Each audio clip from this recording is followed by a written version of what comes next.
Hi, I am Dr. Ajanta Vinekar, and this is the second of my series in seminars in psychiatry. I'm a psychiatrist in private practice, and this is purely for educational purposes. I'm not sponsored by pharmaceutical company or by anybody else to do this. And the reason for my doing this is for educational purposes and for to advocate for my patients. Mental illness is very stigmatized, and the reason I'm doing this series of seminars is is for the purpose of advocacy and to help my patients. That's all, and for education.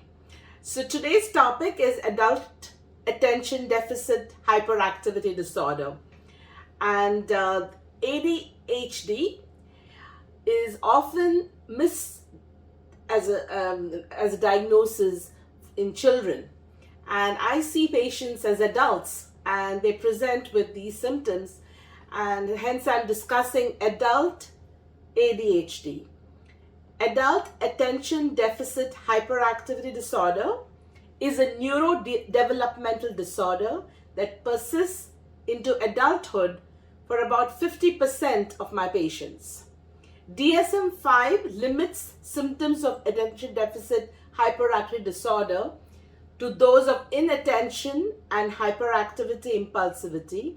However, there has been a fair amount of research supporting symptoms of emotional dysregulation. Adult ADHD is a neurodevelopmental disorder characterized by symptoms of inattention, hyperactivity, fidgetiness, talking out of turn, difficulty waiting, interrupting others, and ADHD persists throughout one's lifespan. DSM-5 requires that a diagnosis be made by age 12. However, this is often not the case because patients are not diagnosed and are left untreated most of their childhood, and they present with these symptoms as an adult when they become aware of their issues. The incidence is 4.4% of the population in the US, and adult ADHD is often undiagnosed, and this untreated disorder can cause a lot of personal distress. There are higher rates of separation and divorce.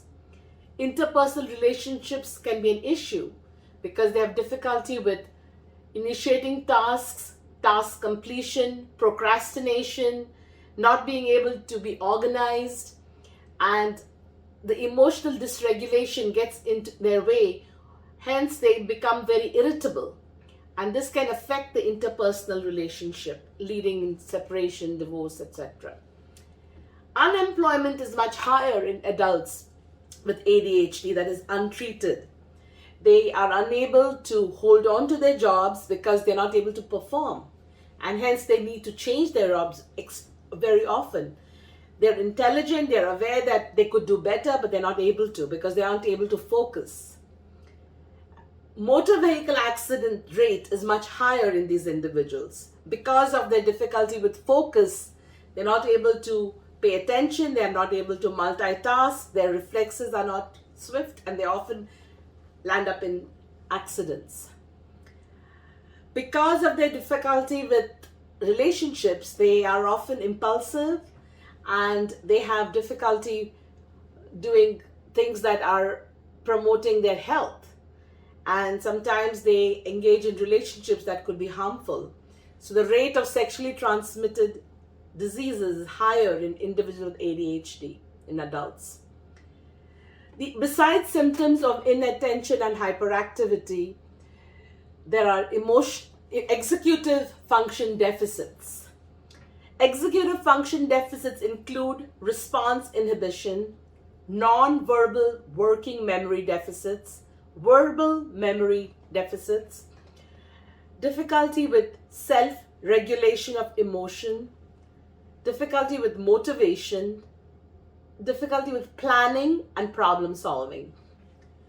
Less than half of the patients with ADHD have emotional dysregulation. Many are able to regulate their emotions and they're able to conduct themselves in the social sphere, but they may have difficulty with academic performance. Irritability could be episodic, but can also get in the way of their communication with others. Comorbid psychiatric conditions with ADHD with emotional dysregulation are major depressive disorder, bipolar mood disorder, and anxiety disorders. Substance abuse disorders are often comorbid, and patients with ADHD are approximately 2 to 3 times more likely to develop cigarette smoking as compared to their peers with ADHD. Individuals with ADHD suffer academically. They're not able to reach their full potential. They are not able to initiate tasks. They're not able to complete the task. They have difficulty with sustained attention, and hence are not able to perform at the level they should be given their intelligence, which could be extremely frustrating to the individual. Children who are not treated are often unable to get along with their peer and have interpersonal problems. So early diagnosis and treatment of ADHD is very important. However, if undiagnosed by age 12, this persists throughout their lifespan, and they are adults now that present with same symptoms, but they're frustrated because of their situation as adults. And there is treatment that they can get to help them with this disorder. So they need to reach out and get help as adults. It's not too late. Adult ADHD is often untreated, and the debilitating factors persist. So please be aware that this is a disorder often undiagnosed in children, persisting well into adulthood, and can be present throughout one's lifespan. And early treatment, no matter when this could, even as an adult, it still can be treated. So please seek help. And in my second seminar, I will discuss the management and options available. But this seminar was to help you get educated about this very serious psychiatric neurodevelopmental disorder, adult attention deficit hyperactivity disorder. Thank you for your time, and I'll see you next time with my next seminar. Thank you.